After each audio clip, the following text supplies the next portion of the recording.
Hello everyone welcome back to my channel. आज म तपाईँहरूलाई बफको मोमोको रेसिपी तपाईँलाई देखाइरहेको छु। यो मैले किमा गरिसकेको छु। यसलाई यहाँ हेर्नुहोस्, यसमा फ्याट्सको पनि यस्तो मिक्सचर छ अनि पाक्दा चाहिँ जुसी हुन्छ। अनि अब हाम्रो यहाँ प्याज काटिरहेको छ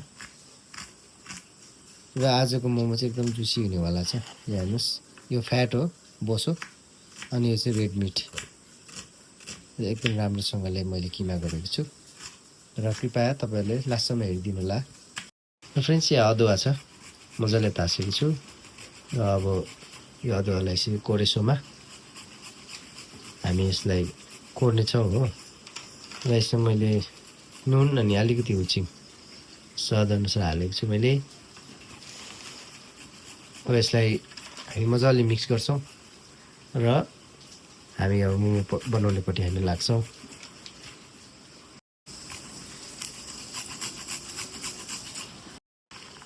र यो सबै अब हामीले जति पनि सामग्रीहरू रेडी गरेको छौँ त्यसलाई अब हामी सफा हातले राम्रोसँग मिक्स गर्नेछौँ। यहाँ हेर्नुहोस्, हेर्दा नै कति दामी देखिरहेको छ। र यो मोमो भन्ने कुरा चाहिँ है सबैलाई मनपर्छ, तर बनाउनु चाहिँ साह्रै झिजो, तर अब बनाउनु धेरै टाइम लाग्यो पनि खानु चाहिँ एकदमै छिटो हो यो।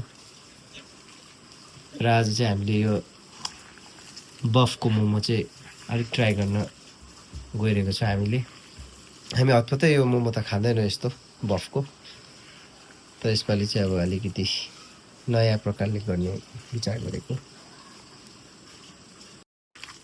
ल फ्रेन्ड्स, अब आजको यो किमा चाहिँ एकदम रेडी भइसकेको छ। यो फाइनल लुक हेर्नुहोस्, र सबै डिपेन्ड गर्छ यो किमामै।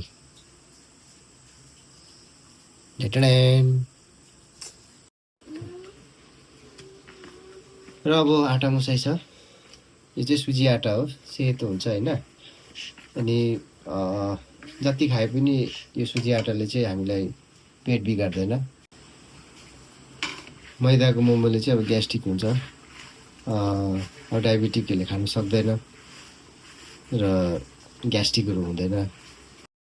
र अब हामी यहाँ आँटा मुसिरहेको छौँ र यो चाहिँ सुजी आँटा हो।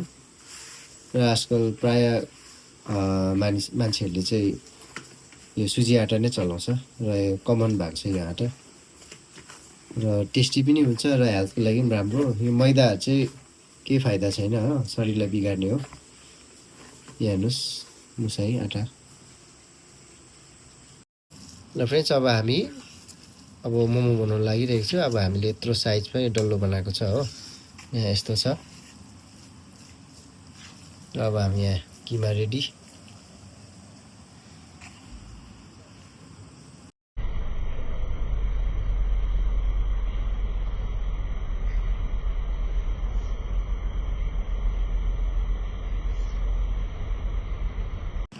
अब म तपाईँहरूलाई एउटा भिडियो देखाउँछु। जानेकै कुरा हो तर पनि अब तपाईँलाई देखाइरहेको छु। यो चाहिँ एकदम पातलो हुन्छ हो, आजको चाहिँ खाँदा मिठो हुन्छ। जति हाम्रो यो ऱ्यापिङ चाहिँ पातलो हुन्छ त्यति मिठो हुन्छ यो खानुलाई। हेर्नुहोस् है, यहाँ यसरी। र अब एउटा बनाएर देखाउँछु तपाईँहरूलाई। एक चम्ची भरि हामीले हालेको छौँ किमा, र यसलाई तपाईँहरूले यसरी ऱ्यापिङ गर्न सक्नुहुन्छ। हेर्नुहोस् कति दामी भयो।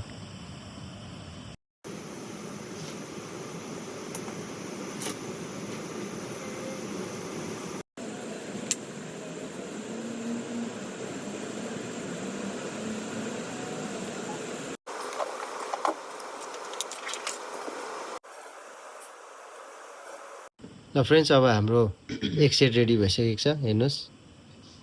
Wow, so nice. अब हामी यसलाई बसाउँछौँ है। पानी एकदम रेडी भएको छ, गरम भइसकेको छ। र फ्रेन्ड्स, अब यो पानी बोइल हुनु आँट्यो हो। यहाँ हाम्रो एक सेट छ, रेडी भइसकेको छ। अब यसलाई हामी बसाउँछौँ। कमसेकम अब आधी घन्टा त टाइम लाग्छ यो मजाले पाक्नु लागि, किनभने यो नन भेज। ल फ्रेन्ड्स, मैले लोकल कुखुरा पनि पालेको छु। हेर्नुहोस्, अब त्यति बेलासम्म मोमो पाकिन्जेलसम्म अलिकति टाइम पास। यो चाहिँ भाले अनि यसको जोडी यहाँ छ पोथी।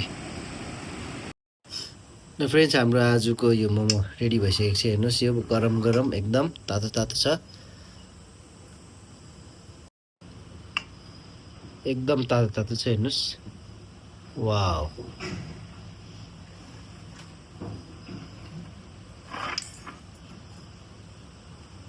एकदम जुसी देखिरहेछ।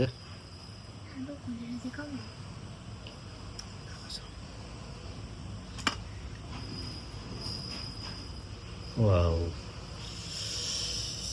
मिठो मिठो मिठो। र मोमोको साथी चाहिँ यहाँ यो चाहिँ छुर्पी टमाटरको अनि साथै डल्ले खोर्सानीको अचार छ। यहाँ मेरो मोमो सर्भ भइसकेको छ। हेर्नुहोस्, वाउ वाउ, एकदम जुसी छ है। र यो तपाईँलाई एउटा फुटाएर देखाउँछौँ हामी। वाउ, डल्लै झऱ्यो त, तातो भयो नि तातो।